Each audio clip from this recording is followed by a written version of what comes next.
اعوذ باللہ من الشیطان الرجیم بسم اللہ الرحمن الرحیم۔ السلام علیکم ناظرین۔ حضور اکرم صلی اللہ علیہ وسلم کی رحلت کے کچھ دنوں بعد کی بات ہے کہ ایک صحابی عمان سے مدینے کی جانب آ رہے تھے۔ راستے میں مسلمہ کذاب کے گروہ کے ہاتھوں لگ گئے۔ جن لوگوں کو مسلمہ کے بارے میں پتہ نہیں فی الوقت یہ کہہ سکتے ہیں کہ اس شخص نے جھوٹی نبوت کا دعویٰ کیا تھا۔ آگے بھی اس کے بارے میں ذکر کریں گے۔ ان صحاب سے مسلمہ نے سوال کیا، محمد صلی اللہ علیہ وسلم کے بارے میں تمہارا کیا خیال ہے؟ ان صحابی نے جواب دیا، وہ اللہ سبحانہ و تعالیٰ کے سچے رسول ہیں۔ مسلمہ بولا، نہیں، یہ کہو کہ مسلمہ اللہ کا سچا رسول ہے۔ ان صحاب نے حقارت سے مسلمہ کی بات رد کر دی۔ مسلمہ نے غصے میں آ کے تلوار سے ان صحاب کا ایک ہاتھ کاٹ ڈالا اور بولا، اب میری بات مانو گے یا نہیں؟ وہ صاحب بولے، ہرگز نہیں۔ مسلمہ نے ان کا دوسرا ہاتھ بھی شہید کر دیا اور کہا، اب بھی وقت ہے، میری رسالت تسلیم کر لو۔ ان صحاب نے جواب دیا، ہرگز نہیں، اور میں گواہی دیتا ہوں کہ محمد صلی اللہ علیہ وسلم اللہ کے رسول ہیں۔ یہ سن کر مسلمہ نے ان صحاب کے جوڑ کاٹنے شروع کر دیے۔ ان صحاب کے ٹکڑے ٹکڑے ہو گئے، لیکن اپنی آخری سانس تک راہ حق سے نہیں ہٹے۔ مسلمہ کذاب کے ہاتھوں جن عظیم صحابی نے اتنا ظلم سہا، ان کا نام حضرت حبیب بن زید انصاری رضی اللہ تعالی عنہ ہے۔ حضرت حبیب بن زید انصاری رضی اللہ تعالی عنہ کا ذکر ہو تو ممکن ہی نہیں کہ آپ کی والدہ کا ذکر نہ ہو۔ آپ کی والدہ کا نام ام عمارہ رضی اللہ تعالی عنہ تھا۔ آپ کی والدہ اور آپ کے بھائی عبداللہ رضی اللہ تعالی عنہ کو جنگ احد میں شامل ہونے کا اعزاز حاصل ہے۔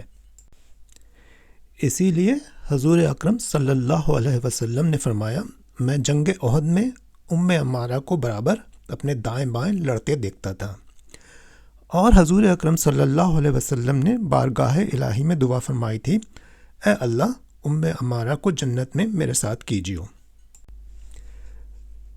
حضرت حبیب بن زید رضی اللہ تعالیٰ عنہ کے والد کا انتقال بچپن ہی میں ہو گیا تھا۔ مسلمہ یمامہ کا ایک امیر شخص تھا اور اس نے مرتد ہو کر نبوت کا دعویٰ کیا تھا، اور اس گستاخ نے حضور اکرم صلی اللہ علیہ وسلم کو ایک خط لکھا جس کا عنوان کچھ یوں تھا، مسلمہ رسول خدا کی طرف سے محمد صلی اللہ علیہ وسلم رسول خدا کے نام، میں آپ کی رسالت میں شریک ہوا، نصف ملک میرا اور نصف قریش کا، لیکن قریش ایک زیادتی پسند قوم ہے۔ حضور اکرم صلی اللہ علیہ وسلم نے جواب میں یہ خط لکھوایا، محمد رسول اللہ کا خط، مسلمہ کذاب کے نام، جو شخص ہدایت کی پیروی کرے اس پر سلام ہو۔ اس کے بعد تجھ کو معلوم ہو کہ ملک اللہ کا ہے، اور وہ اپنے بندوں میں سے جسے چاہے اس کا وارث بنا دے، اور آخرت کی بہتری پرہیزکاروں کے لیے ہے۔ ان خطوں کے تبادلے کے کچھ دن بعد ہی حضور اکرم صلی اللہ علیہ وآلہ وسلم نے رحلت فرمائی۔ حضرت حبیب بن زید رضی اللہ تعالیٰ عنہ کی شہادت کے کچھ عرصے بعد حضرت ابو بکر صدیق رضی اللہ تعالیٰ عنہ نے حضرت خالد بن ولید رضی اللہ تعالیٰ عنہ کو مسلمہ کے فتنے کو جڑ سے اکھاڑنے پر مامور کیا۔ اس موقع پر ام عمارہ رضی اللہ تعالیٰ عنہ بھی اپنے دوسرے بیٹے عبداللہ رضی اللہ تعالیٰ عنہ کے ہمراہ مسلمانوں کے لشکر میں شامل ہو گئیں۔ مسلمہ نے مسلمانوں کے مقابلے میں 40,000 قبائلی جنگجوؤں کو لا کھڑا کیا۔ یہ جنگ بڑی خونریز جنگ تھی اور مسلمانوں اور مرتدین دونوں کا بھاری نقصان ہوا، لیکن آخر میں مسلمانوں کی شجاعت اور استقامت کی وجہ سے دشمن کمزور پڑنے لگا۔ بی بی ام عمارہ رضی اللہ تعالیٰ عنہ نے کئی بار مسلمہ کے نزدیک پہنچنے کی کوشش کی، مگر ہر بار مرتدین سامنے آ جاتے۔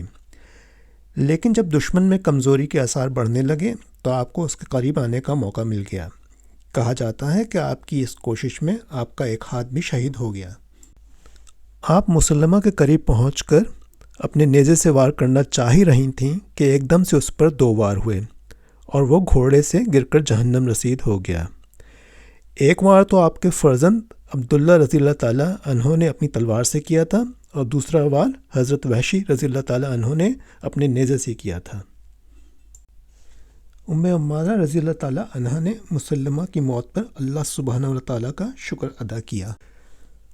حضرت خالد بن ولید رضی اللہ تعالیٰ عنہ کی نگرانی میں آپ کا علاج کرایا گیا اور تھوڑے ہی عرصے میں آپ روبہ صحت ہو گئیں۔ اللہ سبحانہ و تعالیٰ ہم سب مسلمانوں کو ان عظیم صحابہ اور صحابیات کے نقش قدم پہ چلنے کی توفیق عطا فرمائے، آمین۔